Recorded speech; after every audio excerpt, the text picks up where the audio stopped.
proiektu honetan, adibidez, hori jon dago, ez da? Aurrentzako pentsatuta zeon proiektua, o nola izan proiektua, zehazki?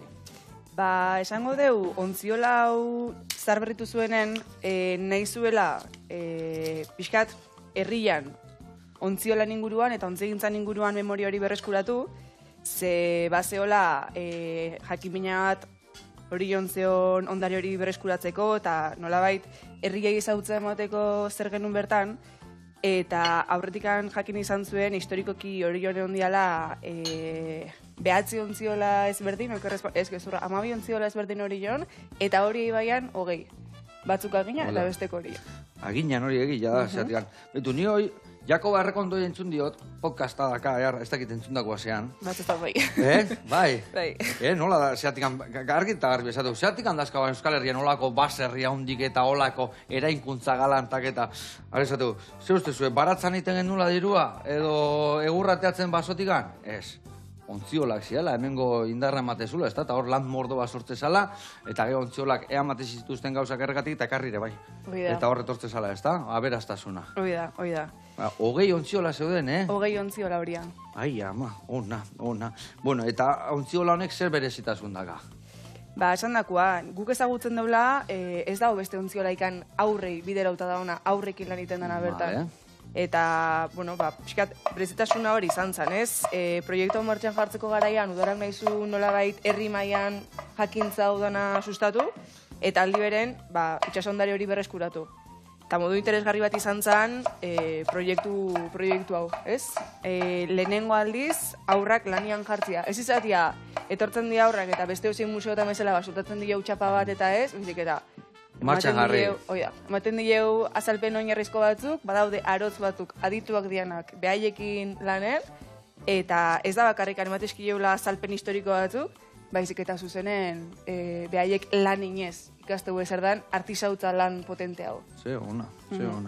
Egia esan, olako historiek umia gainean martxan jartzitu. Askotan zuk esan dezun, ez da, jun, da txapa entzun, da bestia entzun, da datak entzun, baina ge txia ez dia, zerrekin juten, baina behin hor, jun da, eta arotz lanak indata, ikusita eta piezak eta, orduan ja beste erabate juten dia txia, ez da? Eta hori bakarrik ez, guk ikusi deu, lehenengo aldiz ontziareki genunen, herriko umekin lanin genuen, eta, bueno, ba, zenekin oso ondo nola aterako zen proiektua, oso ambiziosoa, imaginatzezu, super ondo funtzionatuko bla, baina gero sartu zaituzu klase oso bat egurrakin lanen da egitazko errabientekin, zemen ez bat, gura ize boro bilekin lanen, ez, zerra, zepiluak, egitazko errabientak erabiltzitugu.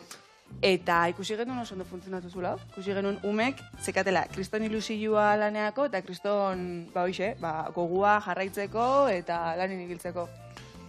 Eta lehenengo ontzia maitu genuen.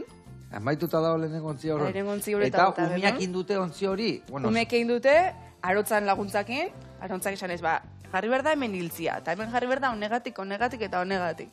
Eta behaiek markatu, eta behaiek hiltzia jarri. Eta hau moztu behar da, hola, eta onegatik eta onegatik. Eta gero aurra moztu. Ona. Orduan, behaiek jutegia ikasten, eta behaiek sentitzu behaiek nadala induten ontzi hori. Dudi gabe. Eta inbeste haino, ontzi jauretan gendunen, herriko ume juten ziala igeri, udaran, ontzi barrua, euriaekin sarutako urori kentzea. Ez ka nik indet ontzia, no? Behaiekin dako ontzia zaintu behar dute. Behaiek ja bere sentitu proiektu hori, eta behaiek zaintzu ontzia, orduan. Zer kauza burik jau. Ezin be. Egurrezko ontzia esagertzen nahi dian gara jontan, txikitxo bat eraiki aurrekin da, aurrak behak eukitza sensibilide hori gero zaintzeko ontzia. Bueno, eta proiektu hau, esan dezu bale, atea zala aurrea, umentzako intzala, eta gero ona izan dena da, bere hasi izan, bai hori joko eta aginako umentzako, baina kanpoa juten nahi da, ez da? Hoi da. Beste lekuta iristen nahi dela. Hasi zan, zer dizuet, froga pilotu bat bezala, ze azken fin eguk ezen ekigun ondo aterako zan edo gasketarako zan. Eta oso zaila da imaginatzia, hori, aurrak gai izango jano ez, ontziak erekitzeko eta egitazko erramientekin laniteko. Eta ikusi genuen baietz, eta orduan hasi ginen zabaltzen. Eta deialdia zabaldu genuen zea osora, orokorren ikasetxe osota, eta hasi zian etortzen Zegama, Zarautz, beste lekutako ikastetxek. Naiz da itxasoekin lotureik ez euki. Ze azkenen, itxasoekin lotura ez dakazu, baina baso gintzakin bai. Eta modu batea bestea, Dana bat Euskal Herri zan. guztia implikatzezun enpresa mota batzu zian ontzi gintzanak. Orduan, oso interesgarria izan da, ikustia nola funtzionatu duen ikastetxe guztitan. Da, herri guztako ona. umiakin. Eta nundik anoa, oza, azkenean Gipuzkoa guztitik etorri zaizkizue umiak?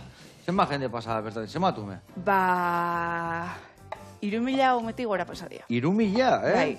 Baina Ope. hala ere gustatuko litzeguke jende gehiago pasatzea. Ze uste deu potentzialki oso proiektu interesgarria dela. Eta zein behar duen, eskola bakoitza bat, agio lasterketa danon artian, o danokan ondarra gora eta ondarra bela, o zein da proiektua pixkat aurrago behituta? Proiektuan finalidaia prontzipioz da, aurrak ikastia ontzigintza zer dan, artisautalan hori zer dan, eta nola, Euskal Herri guztia zion implikatuta hortan.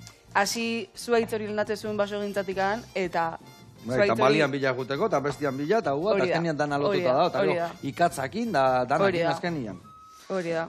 Ona. Eta hoai nola kuidatzen dezuela? Zetortzen da, ikastetxe bakoitzetik handa bakoitza pusketa bat iteu, eta iten juten dia beste ontziola bat, o ikastetxe bakoitza beria iteu, nola itezue? Ez gudakau martxan ontzia, eta etortzen dian bakoitzen iten du, ordu beteko Tokatzeana. saio bat edo, eta momentuan dakaun lana.